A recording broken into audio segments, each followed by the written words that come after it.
Hi, I'm Sky Collier, and we're at the 9th Annual Whistler Capital Event Conference. Joining us today is Bryan Henry, Senior Investment Advisor at PI Financial. Great to have you here. Thank you, Sky. Happy to be here. Tell us a little bit about yourself and what you do. Okay, first and foremost, Bryan Henry, 15 years in the industry now. Built my business strictly off the backs of small cap Canadian companies, generally on the higher risk side of the ledger. So in the last 5 years, a lot of cannabis, still friendly to mining, and enjoy a good, sort of special situation technology company as well. Great. So tell us which equities should be on our radar this year. Okay, well, one I'll bring to your attention is a company that actually came to trade today called Victory Metals, symbols VMX on the TSX Venture Exchange.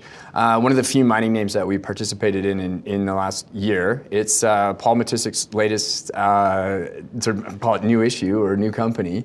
And he's partnered up with Doug Forster and a newcomer named Colin Cattell. And somebody this morning actually joked with him, said, "Oh, Paul Matissek's new company's coming to trade today." And I said, "Well, when are we going to start saying, Colin Cattell's new company's coming to trade today?" So if you're looking for up and coming guy in the industry, I think Colin's definitely one to watch. And he's partnered up with a couple of really good mentors. So Victory Metals, VMX on the Venture Exchange is one.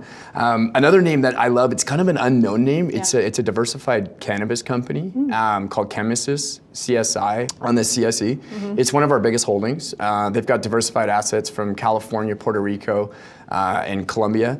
And it's been a relatively unknown name. It's been self-funded by the individuals that run the company, and they're just starting to get out now and tell the story. And I think it's definitely one to watch. It's one under the radar. Put it that way. Well, thanks for those two. We'll keep them on our screens.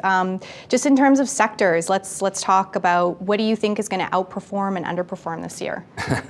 Okay, trick question too. Yeah.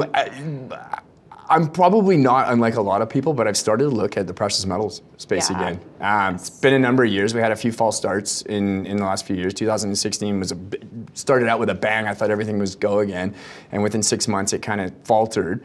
But we're starting to see a lot of interest in it, and the commodities themselves are starting to creep up, especially gold. And there's endless amounts of names where you get high leverage to the price of the commodities that you can go and start picking away at here.